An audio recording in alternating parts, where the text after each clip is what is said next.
Hello and welcome everyone to this video. We have finished one more week, alright? And let's see what the world has for us, what the world has offered us, okay? There are multiple events that I wanted to discuss. Let me just arrange my window in such a manner that I can do both of them simultaneously.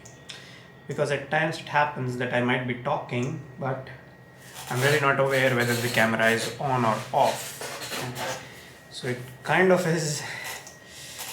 Alright, so first off, the update that catches my eye is RSS chief Mohan Bhagwat has urged all the families to have at least 3 children, highlighting that fertility rate below 2.1 risks societal decline.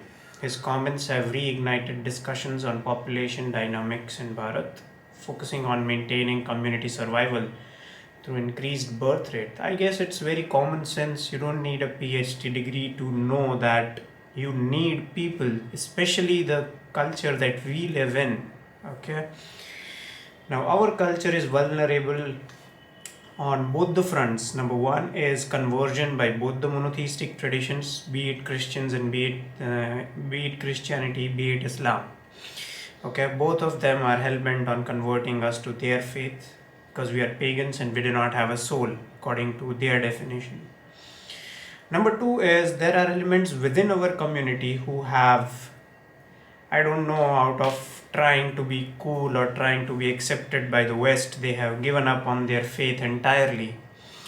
Okay, so do not get carried away on both these factors. Our community, our civilization is fighting this war on both these fronts. Okay, so I would say RSS again. It's an organization. Okay, every community has their own organizations. So RSS, they have advocated that we need at least 3 children. Fertility rate should not be below 2.1, says Mohan Bhagwat. And he is right. Okay, if there are no people to practice, our civilizational values, then we might as well, be relegated to the pages of history just as Parsis were. Alright, we don't want that to happen. So so this has again reignited this debate about should any society have increasing birth rates, and it is very interesting to know that all the developed economies of the Asia, such as South Korea, Japan, and all these countries, they are facing declining population. Okay, even China up to a certain extent, if you read all those articles on the internet, you see that they are also facing these problems of declining population. So I would say yes, he is. The comments of RSS chief are justified when he says that we need a larger population rate, a larger fertility rate, because we have observed, okay, and we are not observed, we have observed all across our history, and you do not need to study our history 500 or 1000 years ago. You simply just study our contemporary history from 1971 onwards. What was the population of pagans in Bangladesh? Okay, more specifically, what was the population of Bengalis in Bangladesh? What it is currently in 2024, what is happening in Bangladesh? Okay, Bangladesh is very well on its road to, being another Pakistan. And people forget, okay, in 47, both these countries had separated. Okay, what was the earlier name of Bangladesh? It was East Pakistan. Okay, so people tend to forget the ideology on which Bangladesh was formed, although the name might suggest something else, Bangladesh, which was 71 onwards, but I'm talking about 47, when there was transfer of power, when this land of Bharat was vivified. Okay, so yes, Bangladesh was formed on the same ideology as Pakistan was formed, and after the coup, in 2024, it is right on its path to become another Pakistan for minorities, and you are seeing these videos on majority of the social media platforms. how are the minorities being treated over there. So you don't need to be a PhD scholar to analyze all these things, because usually that is what the left will tell you. Okay, you cannot reach such conclusions based on all the videos that you see on social media. Screw them. Okay, make your own decisions, look at what is happening all across the world. You don't need a PhD degree to analyze where exactly things are going.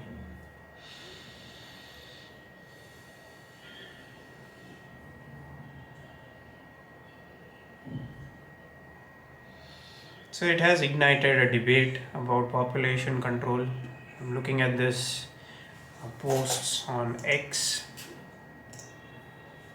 Okay.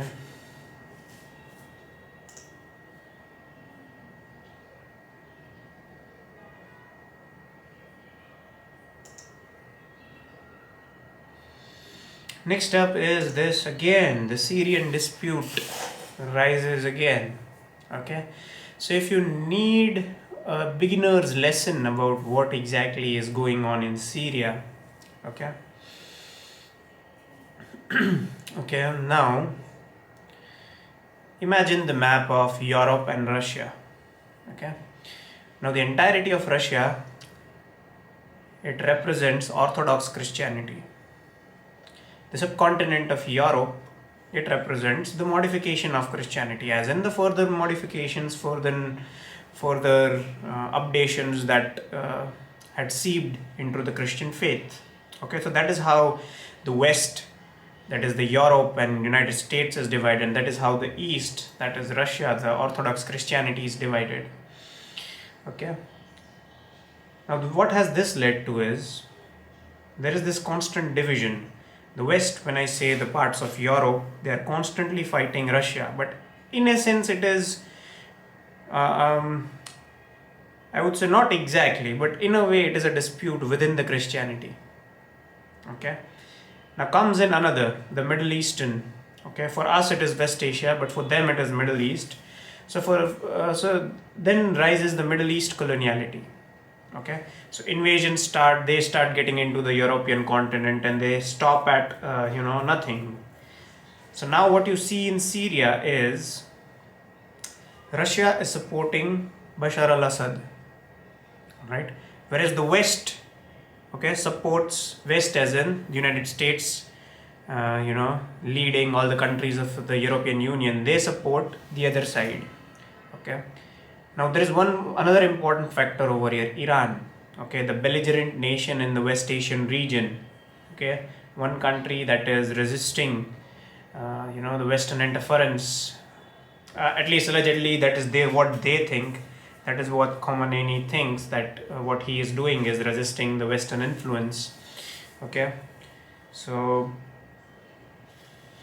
yeah, and hence very recently you can see that there was, because I've read multiple posts on social media platform of X, and you'll see that there is no one way to know. All right, there are some posts that say that Bashar al-Assad was assassinated, and there are other posts who refute this claim. There are other posts who say that there is an ongoing coup, military coup in Syria. There are other posts that say that Assad had escaped to Moscow and now he has again returned. So the information warfare is real. Okay, by the time we actually sieve through all this trove of information and reach the facts, I would say the real game might have already materialized. But right now it is safe to say that there is fighting going on. There are some rebels who have taken over some towns, have gained all the territory that Bashar al-Assad and his forces backed by Russia had managed to capture from them in the past, but now they have again regained those territories. And let's see what outcomes do we see in Syria. Okay, so I say the world is obsessed with war. There has to be one war ongoing. Okay, in the very beginning of 2024, it was Israel and Hamas, and even prior to that there was Ukraine and Russia. Now we have Syria. Okay, so all throughout the year there has to have a war that is ongoing. Sometimes you should sit and think, is this a coincidence? who is benefiting more out of constant this constant state of war? Because you see, right now, this narrative or this interest in Israel Hamas conflict has died down, because very recently Israel has signed this ceasefire treaty with Lebanon, okay, for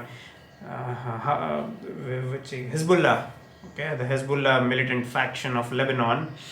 So currently Israel has signed a, I wouldn't exactly say a peace treaty, but a ceasefire deal with Hezbollah.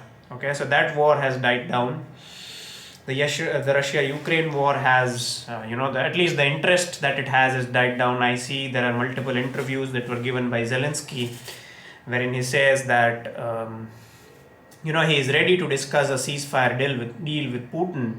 Okay, so this is a major shift from his stance of, not yielding to the pressure of Vladimir Putin, but now he is very much amenable to a peace treaty.